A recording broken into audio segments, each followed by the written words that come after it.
Hey, this is Paul from Wondershare, Dr.Fone. And welcome back to another one of our videos. And today's video is going to be talking to you all about what you need to do when you sell your old phone and the reasons why you might actually want to sell that old phone, because a lot of people get their old phones and they shove them in a drawer and never see the light of day again. But there are some really good aspects that can happen when you do want to sell that phone. If you're here for the very first time, then why not subscribe to the channel, like the video and turn on that notification bell as well so you don't miss out on any videos that we have coming up on the channel. But for now, let's get into today's video.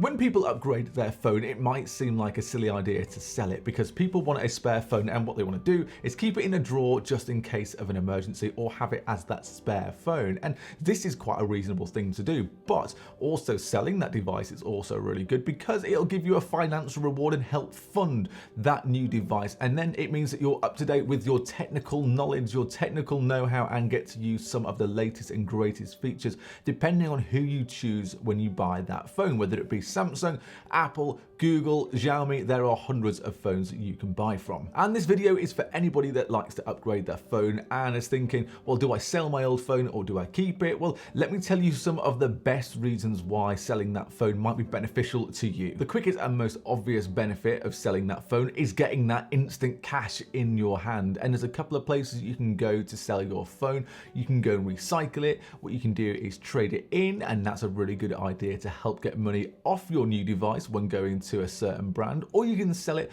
on things like eBay, Craigslist, and there's lots of other places that you can sell it. And you might think, well, actually it's easy to have that spare phone, and I sometimes agree with you, but the best thing about selling it is that you then essentially get a discount off that new phone. So depending on the condition, the quality that you've kept your old phone in, you can get sometimes up to about $600-700 when you sell that phone. And then if you look at it, if that new phone is $1,000, that's $600-700, take that away, then your new phone only costs you $300. So sometimes it's really good way to be able to fund that brand new phone, especially if you don't have all of the cash up front. You can sell that old device and there you go, you can now instantly afford that new phone. Another good reason to upgrade that old device is essentially keeping up with some of the latest technology. And if you're anything like me, you always want the best and the latest and greatest when it comes to mobile phones and devices. And the best way to keep up with that is by swapping that phone out every single year and using some of those brand new features. So for example, on the Google Pixels, you have that lovely display. On the new iPhone 15 Pros, you get that new 5x telephoto lens and those things like dynamic island. So you want to try and keep up with the latest and greatest, and then that means you have to get rid of your old phone. But passing your old phone on to a family member or a friend really helps the environmental impact when you want to get that new device. Electronic waste is a huge problem worldwide, not just in the UK, in the US, but all over the place. And every year when you upgrade your phone, if you're environmentally conscious like I am, you want to make sure that that phone is not just getting thrown away and it becomes waste. For instance, in the US, annually 151.8 million phones are thrown away and considered e-waste. Now, you don't have to just give that phone away. You can sell it to a friend or family member. But in this case, you know that when you sell that phone, it's not going to be just thrown away or just discarded. What's going to happen is that someone's going to get use out of that phone, because a lot of the time when you upgrade the device that you just had,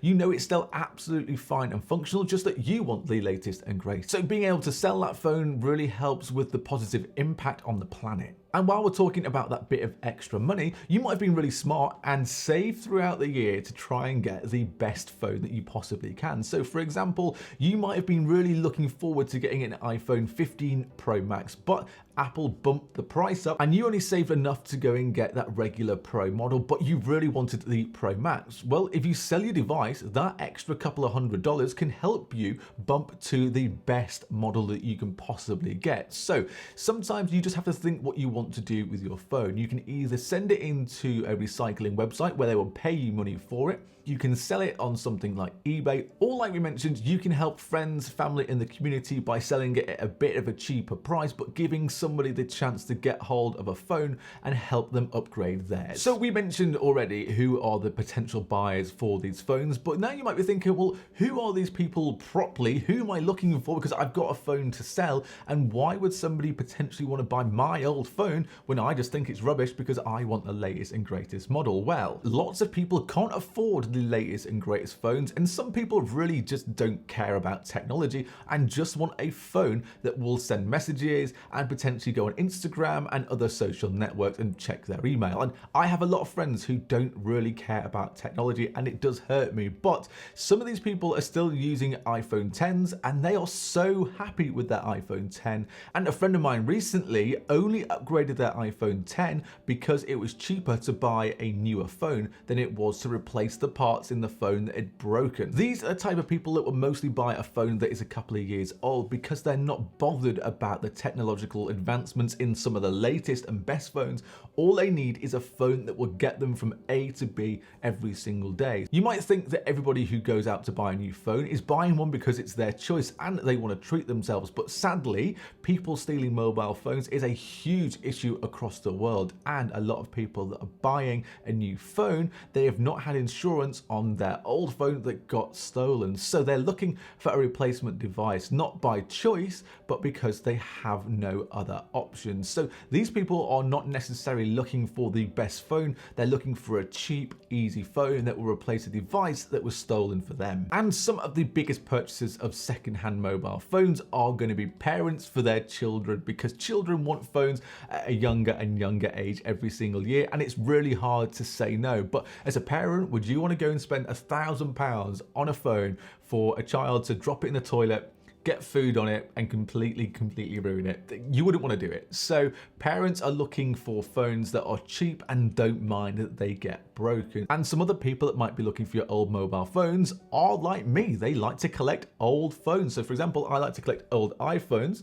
So you've got an iPhone 4. I've also got an iPhone 3G as well. And one of the ugliest phones of all time, the iPhone 5C, which I have here. And these type of people like me like to collect these phones so they can have some nostalgia. So look out, if you think you've got a phone that is really old and no one will buy it, you'll be surprised. Lots of people will pick these up on eBay. When it comes to selling an old device, it can be worth a fair amount of money, or it can be worth almost nothing. And there's a couple of factors that will determine how much an older phone is. So let's talk about some of those factors that will determine how much one of these phones could be. It's no secret that if your phone is in good condition, you will get the best possible price for it. But one of the things that really will let down a phone's price is going to be a cracked display. If you get a cracked display, it can be worth almost nothing because they're so expensive to fix. And of course, deep scratches and minute scratches on that display, if you've not used a screen protector, this will lower the value of that phone. And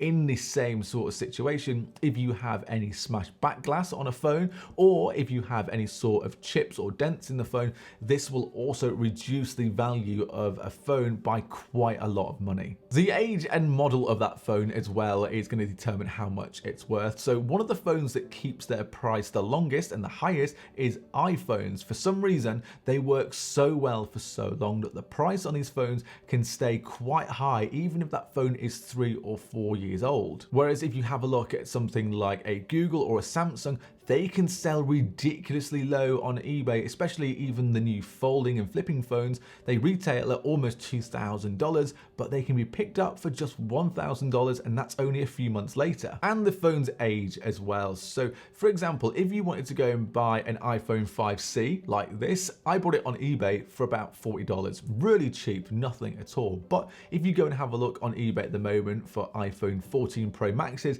they are still ridiculously expensive, looking at $800 to $1,000, and that's a year-old phone. So if you think about it, if you have an old phone, it might be worth maybe $40, $50. If you have something that's only a year or two old, like I mentioned earlier on, it can still be worth anything from $600 all the way up to $1,000, depending on the condition of that device. When you sell a device though, a lot of people will want to know that battery health. So when you sell any phone, one of the questions that I always get asked is, what is the battery health? What's the battery condition? Because people want to make sure ensure it lasts. So this is something that you need to look out for when you sell a phone, because it can affect the overall price of that device. And also, what can affect the price is having that original box. People, even if the phone is secondhand, still want to have that unboxing experience of taking it out the box themselves, and for some reason this can add quite a bit of value to the phone. So making sure you have hold of the original packaging can really help when it comes to selling these devices on a secondhand market. And overall, one of the biggest factors in terms of selling a device is going to be that market demand. Now, a lot of phones that are maybe a year or two old, when a new device is released, are in high demand because people are like, you know what, I don't mind a device that is a couple of years old because I'm not that fussed about the latest and greatest. So if you're about to sell a phone and you want to get a new one, I would say maybe a month before the release of the newer phone, make sure you get rid of your old phone, and that is where you can get the most maximum value. And talking of value, if you have a look at the screen now, you'll see some of the prices that you can get for some of these latest models when it comes to Apple and Samsung. But quite surprisingly, you'll see an iPhone XR, you can get up to $164, for a XS, $192, and for that iPhone 14 Pro, up to $700 and more if you have a Pro Max. And on Samsung's side, you can see a Galaxy S23 series can get you up to about $700, and even an S20 series can get you just over $200, while a Galaxy Z Flip can go for almost $600. So if you're looking to sell your device, it is worth it because it can really help you get some cash in your hand and get you that new phone. So if I were you, I would always look at selling that device just to help you get some of the latest phones. And remember, before you sell those used devices, you need to make sure you back up all of your data and make sure it's private, and you can do this within that Dr.Fone app. And these are some really simple instructions on the screen that can help you do that for iPhone users and Android users as well. The steps are really nice and simple and shouldn't take very long at all, but it does mean that your data is backed up and secure. Once you've done that, the best thing to do is then unlink any of your system and third-party accounts. For iPhone users and Android users, this is really similar, and all you have to do is make sure that you are logged out of all of your accounts. So Facebook, Amazon, Twitter, your Gmails, making it nice and secure. Once you've logged out and backed up all of your data, then step 3 is to completely wipe all of the data on the device. And for Android and iPhone users, this is done slightly different. However, if you go to the Dr.Fone all-in-one eraser solution for iOS and Android, this can help you get there nice and quickly, and you can find a link to that in the description below for the download. And that is everything for today's video. We've gone over everything that can help you, from your condition of your phone, how much it could be worth, and why people might want to actually buy that phone. So if it helped you out, why not let us know in the comments below. Subscribe to the Wondershare Dr.Fone channel, like the video, and of course hit the notification bell so you don't miss out on any of the videos that we have coming up on the channel. And if you do all of that, then I will see you in the next video.